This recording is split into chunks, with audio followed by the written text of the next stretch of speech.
Wicklund, the Vice-President of the Metropolitan New York Synod, and I've invited a friend of mine to come and do Story Hour with us today.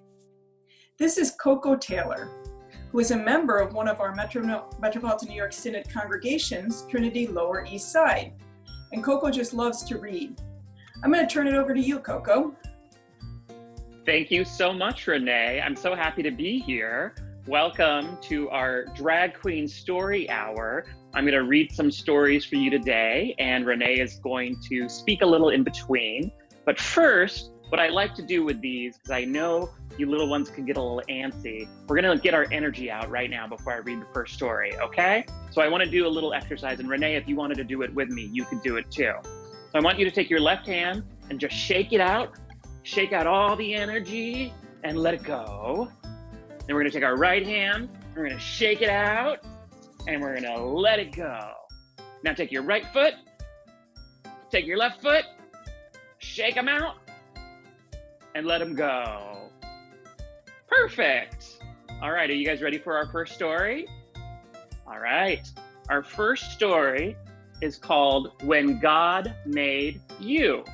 It's by Matthew Paul Turner, and it's illustrated by David Catro. Are you ready?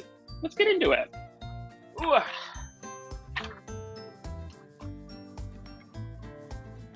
You.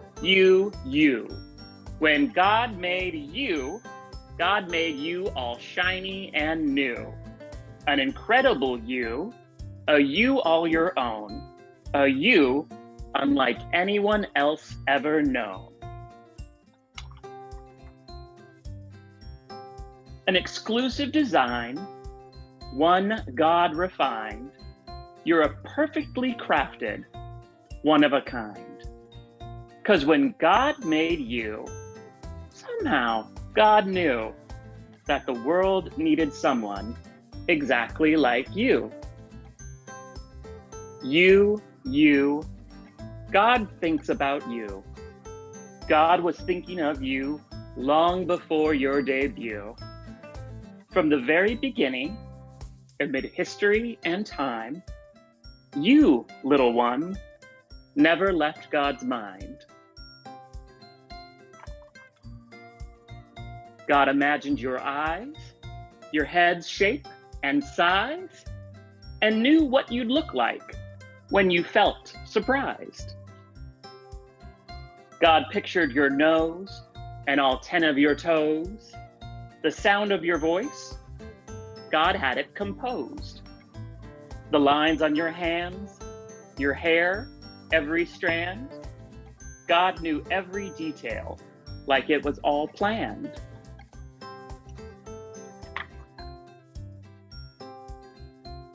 Out of billions of faces from cultures, all races, people God made from all different places. God knew your name, your picture is framed. God's family without you would not be the same.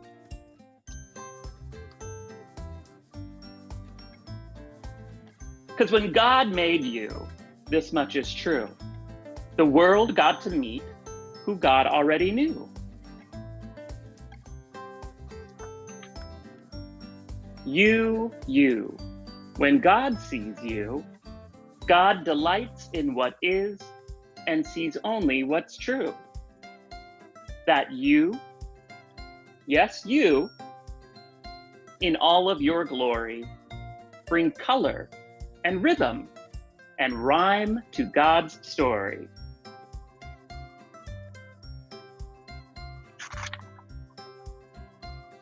So be you, fully you, a show-stopping review. Live your life in full color, every tint, every hue.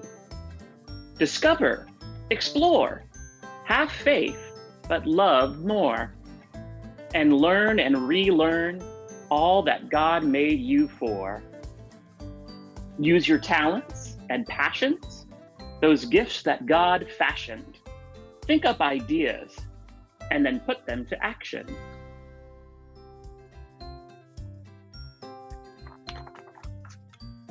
Because God loves you creating, your true self displaying. When light on the inside through art is portraying. When you make believe the stories conceived, the heroics, the magic, those tricks up your sleeve.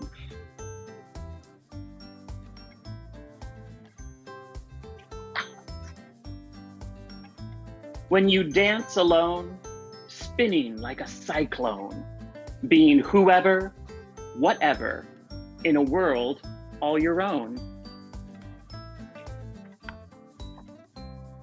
God smiles, and here's why. In the spark of your eye, a familiar reflection shines from bright inside. 'Cause when God made you, and the world oohed and awed, in heaven, they called you an image of God.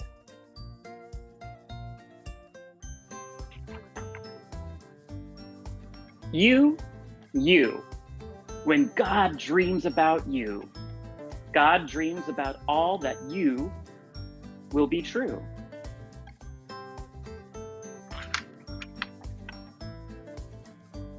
That you, God's you, will be hopeful and kind, a giver who lives with all heart, soul, and mind.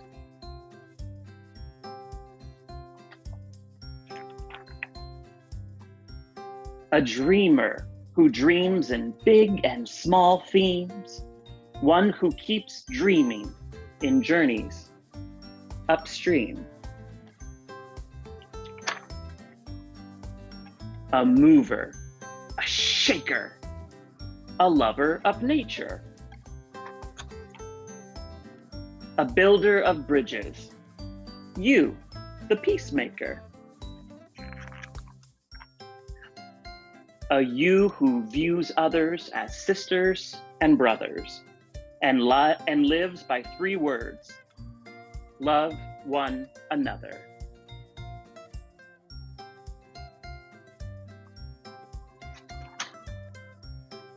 A confident you, strong and brave too. You being you is God's dream coming true. 'Cause when God made you, all of heaven was beaming.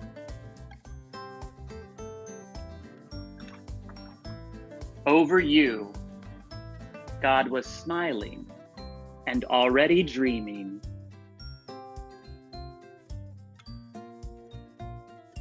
The end. You know, Coco, there's something that's written in the Old Testament, which is the older part of the Bible that was given to us before Jesus came. I know you spend time with your Bible, and I know that you've prayed with Psalm 139. Yes, I have. I thought so. The Psalms are kind of like songs that help us speak our prayers to God. And as part of Psalm 139, we can say to God, I praise you, God, because I am fearfully and wonderfully made. Fearfully and wonderfully made. That book reminds me how God made each of us precious and unique. I think that that's the most important thing to remember, and always to act like the precious and unique being that God created us as. What's our next story? Our next book is one of my favorites. It's called Just Ask, and it's written by Sonya Sotomayor. Some of you may know who Sonya Sotomayor is. She's very important in this country. She's one of our Supreme Court justices. So that means she's pretty important. The illustrations are by Rafael Lopez. Be different, be brave, be you. Are you ready?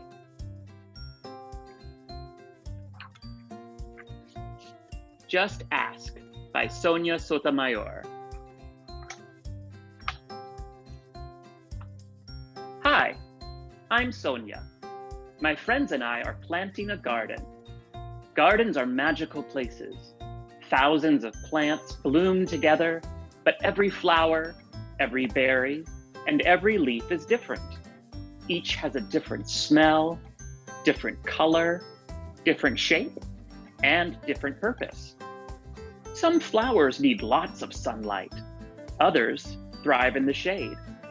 Some have to be trimmed regularly, while others are better off left alone.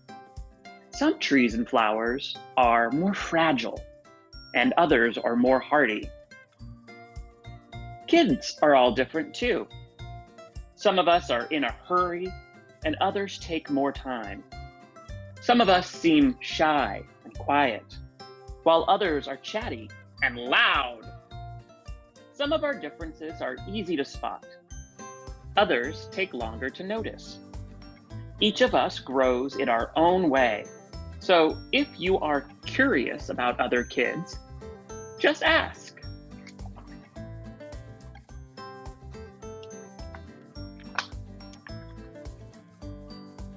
Not everyone is comfortable answering questions about themselves, but I don't mind. What am I doing? Several times a day, I prick my finger to measure the sugar in my blood, and I give myself shots of medicine called insulin. I do this because I have diabetes, and my body doesn't make insulin naturally like other people's. Even though this can sometimes hurt, I gather all of my courage to do it, to be healthy. Do you ever need to take medicine to be healthy?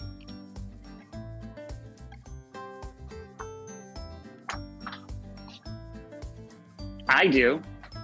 My name is Raphael, and I have asthma, which means I sometimes have trouble breathing. When that happens, I take a breath and use an inhaler with medicine to make breathing easier. Quiet time helps me slow down and catch my breath. My inhaler is like a tool to help my body. Do you use a tool to help your body?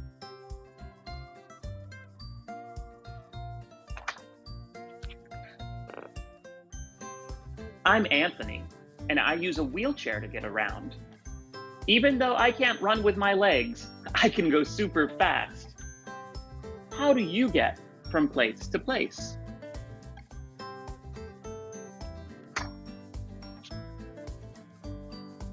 My name is Madison, and my guide dog Lucky helps me get places safely because I'm blind. My friend Arturo is blind too. He uses a cane to get around.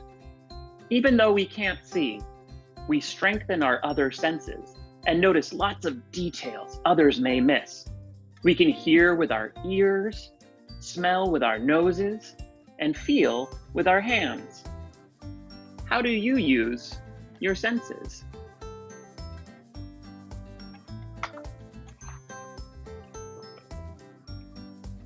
I'm Vijay.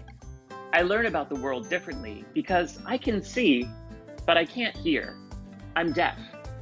Most of the time I communicate with people using my face and hands through sign language. It's cool to know another language. I also love reading and writing. What about you?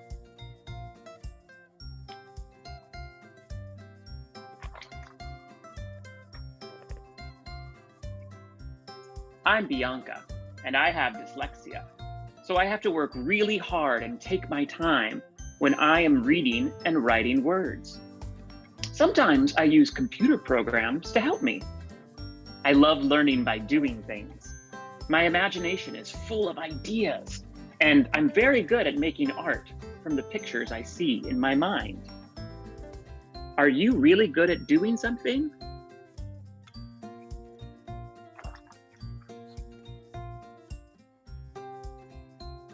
I'm great at dinosaurs.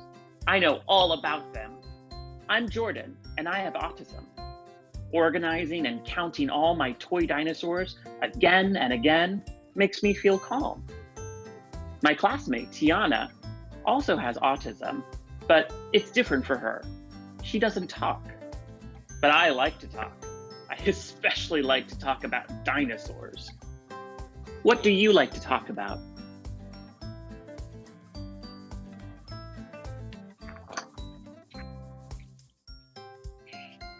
For me, listening comes more easily than talking, and I'm a really good listener.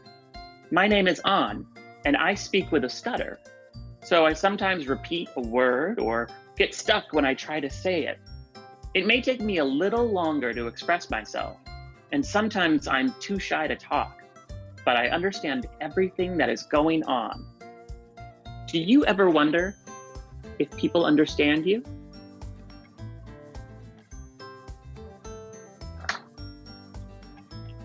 I do. My name is Julia. Sometimes I wiggle or make sounds that I can't control because I have Tourette's syndrome. People may look at me funny because they think I am not paying attention or just acting out, but it's not true. I am listening. I don't always like having to explain. It frustrates me, but it helps when I tell people that it's just what my body does. Do you ever feel frustrated?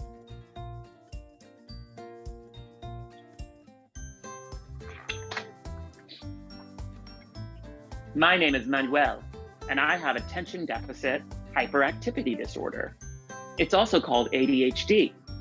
I can get frustrated when I really feel the need to move around, even though I'm supposed to sit still. When my teachers and friends are patient with me, if I forget something or get distracted, I can get myself back on track. What's helpful to you?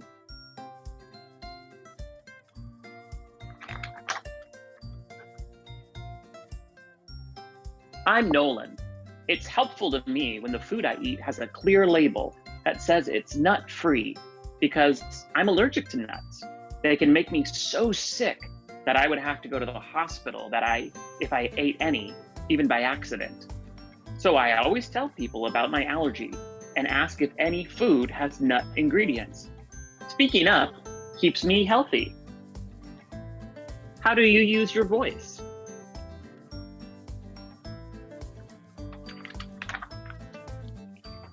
I love to sing, and I love to talk.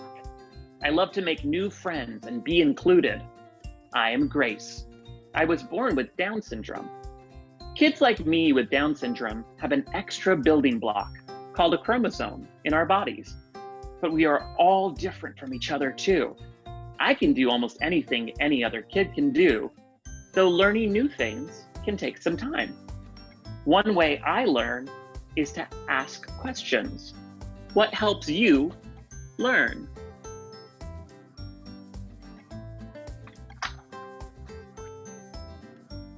It's me, Sonya again. I ask questions too. When something seems different or new, I just ask my parents or my teachers, and they help me to understand, especially if my friends don't feel ready to explain. This is what I've learned. Imagine if all the plants in this garden were exactly the same. Like, what if we could only grow peas?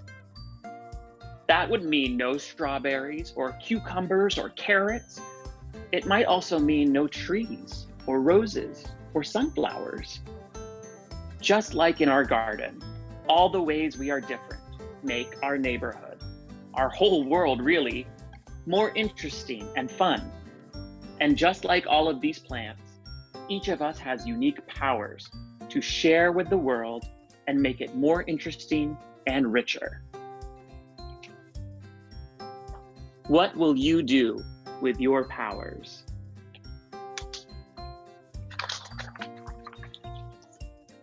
The end. That was another good one, Coco. You know, that book reminded me of something that St. Paul says. It's in the 12th chapter of his first letter to the Christians called Corinthians.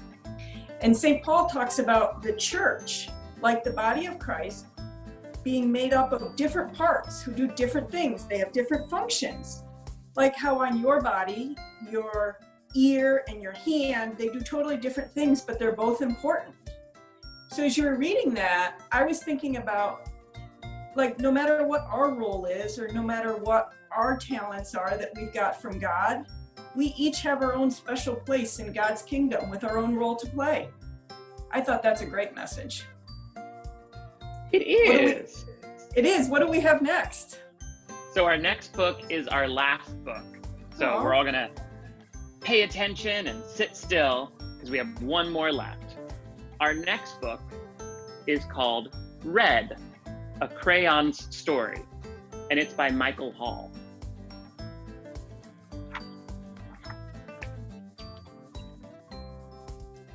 He was red, but he wasn't very good at it. He's drawing, and it's coming out blue. And this olive crayon says, "Oh dear."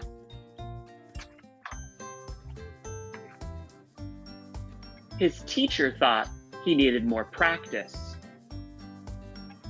I'll draw a red strawberry, and then you draw a red strawberry. You can do this, really.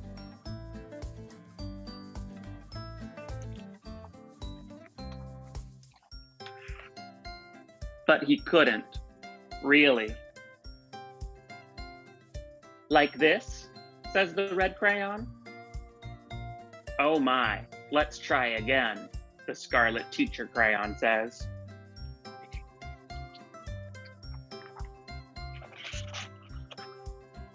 His mother thought he needed to mix with other colors. The mother crayon here says, why don't you two go out and draw a nice round orange? Yellow crayon says, a really big one. And red crayon says, a really orange one.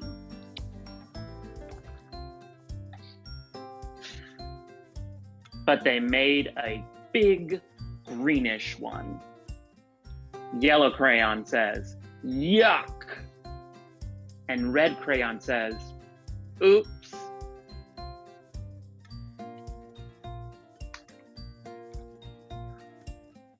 His grandparents thought he wasn't warm enough. So his silver grandma crayon says, your class is making self-portraits for parents' night. Wear this warm red scarf. And gray grandpa crayon says, nice, it's so you. But it so wasn't. You can see red's drawing here in blue. Grandparents and parent crayon say, oh dear me. Everyone seemed to have something to say. Sometimes I wonder if he's really red at all. Don't be silly. It says red on his label. He came that way from the factory. Frankly, I don't think he's very bright. Well, I think he's lazy. Right, he's got to press harder. Really apply himself. Give him time. He'll catch on. Of course he will.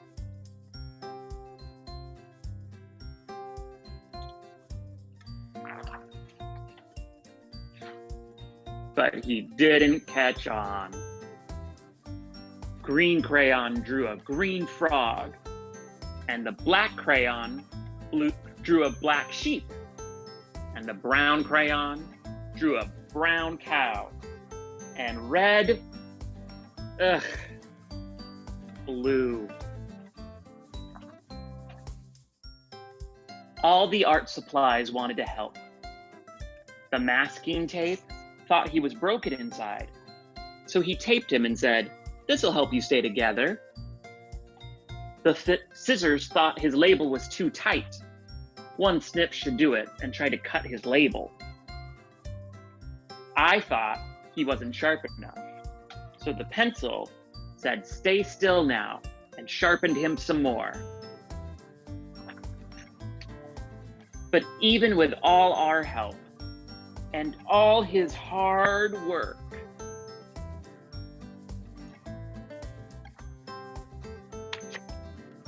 he just couldn't get the hang of it.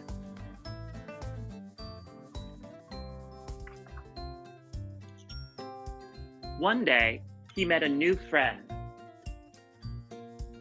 Barry Crayon said, "Will you make a blue ocean for my boat?" Red Crayon said, "I can't. I'm red." But Barry said, "Will you try?" So he did. "Thank you," Barry said. "It's perfect." Red said, "You're welcome. It was easy." And he didn't stop there. He drew blue bells, blue jeans, blue bird, blueberries, and a blue whale. Red said, "I'm blue." He was blue, and everyone was talking. "My son is brilliant. Who could have known he was blue? I always said he was blue. It was obvious. His blue ocean really lifted me. All of his work makes me happy. His blue strawberries are my favorites. He's so intense. I'm going to make a green lizard with him, a really big one," says the yellow crayon. "I hear he's working on a huge new project. He's really reaching for the sky."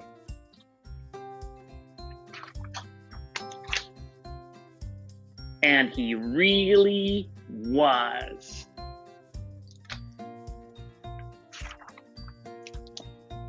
The end. Wow. So hearing a story about a crayon who was blue, but everyone only saw red, that reminded me of something else from the Old Testament. In the book that's called 1 Samuel, the prophet Samuel receives this message. He hears, "The Lord does not look at the things that people look at. People look at outward appearance, but the Lord looks at the heart." So, I think that's just terrific, because however God made us on the outside, God also put a special, unique heart into each one of us. And that's where God looks to see what we are really like. So while everyone was confused about whether red was red or blue, God probably knew all along that was blue. Don't you think? I think so. Coco, thanks for reading these great books with us today. They have a lot of messages that remind me of the messages in my favorite book of all, which is the Bible. It's neat the way we can get those kind of reminders, and I'm glad you came to read with us. Thank you for having me. I had so much fun. See you soon. Goodbye. Hooray!